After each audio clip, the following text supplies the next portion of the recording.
Welcome back to my channel, everybody. I am RL Melpica, the Eat Coach, natural health and diet specialist, and today I want to talk about fructose, fruit sugar, because there's a lot of misconceptions, a lot of myths out there that I'd like to get to the bottom of. And I think it's important that we understand how necessary and important fruit is to our diets. But first, make sure you hit that subscribe button in your lower right hand corner so you can get any updates on when I do drop new videos on natural health and diet. All right, so fruit, let's talk about fruit. Fruit is the most amazing food on the planet for us. It is like from a species standpoint, it's what we're meant to eat. We are frugivores. We are frugivores by nature.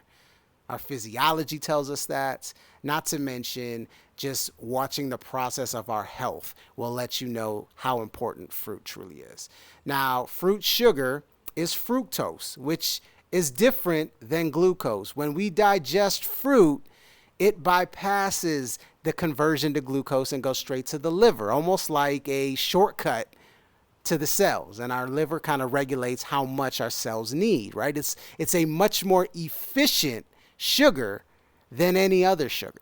It doesn't need to be converted to glucose. All right, and that's one of the huge benefits, not to mention the ease of digestion that comes along with fruit, right?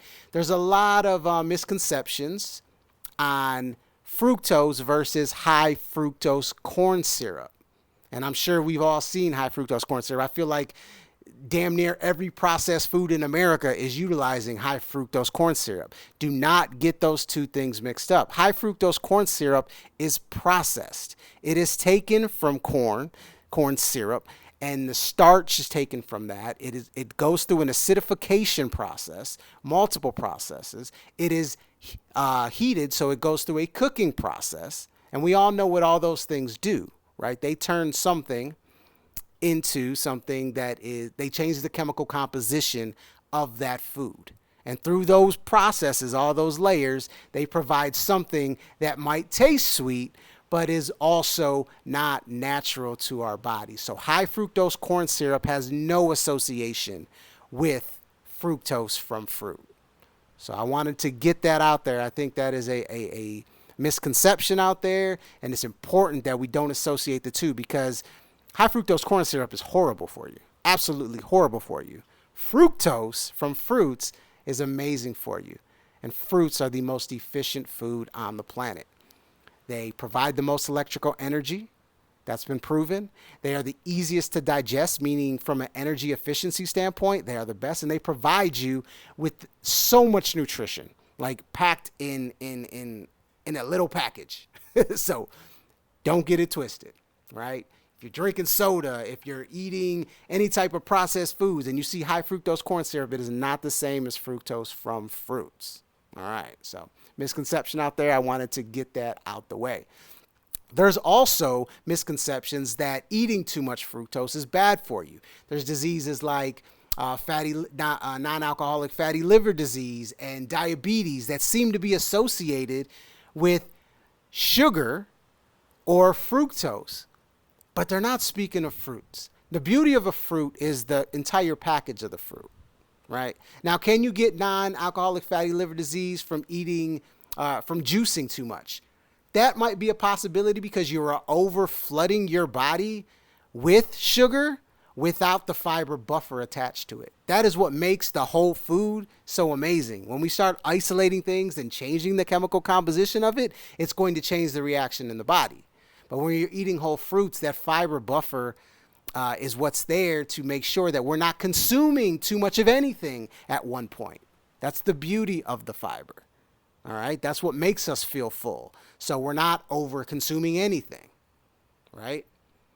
But when you read about non-alcoholic fatty liver disease, or you read about diabetes, and they push so much association to sugar, it builds these concepts in your mind that, oh man, I can't eat too much fruit because I might get one of these diseases. And this is the allopathic, the medical system, really not understanding nutrition. And look, I'm not a medical professional, but I am a nutritional connoisseur, if you say, and someone who studies nutrition and study a lot of people that have dedicated their lives to this. Whereas in the medical system, they're focused from a reactive perspective versus a proactive perspective. If you look at just the medical field in itself and what it takes to become a doctor, like nutrition is not a big part of the schooling. And that's a completely different video, which I may do at another time. But the point I'm trying to make is that when you look at these diseases and you look at these sicknesses and this fear gets put into your head, make sure you're disassociating it with natural, whole, raw foods, because that is totally not the case. And unfortunately, just the misinformation out there is at an all-time high, right? Diabetes is not a sugar disease. Diabetes is a overconsumption of fat disease, because what is happening is your arteries are getting clogged with all of the fat. It's thickening to where the sugar is in the bloodstream for far too long. Now, if you look at fructose in fruit, they are very low on the glycemic index. And that is another misnomer out there. People think that if they have diabetes, they can't eat fruit. And it's not about necessarily if certain fruit makes your blood levels rise or spike. It's about how long does it spike. That's the kicker. And that's where the fat comes into play, because the fat holds it in there much longer than it should be, right? It doesn't matter if it spikes. It matters how long it stays spiked. So once again, myths and misnomers out there that I hope I'm clearing up for you guys. But anyways, that's what I wanted to share with you guys, to understand the amazingness of fructose. It's a simple sugar. It's extremely efficient, and fruits themselves are what we are built to eat physiologically, and for us to ultimately become the best versions of ourselves in a myriad of different ways. So I hope you enjoyed this. I'd love to hear your questions, comments, feedback in the comments section. And if this resonates with you, go ahead and give me a thumbs up. All right. And until next time, peace, love, and light, everybody.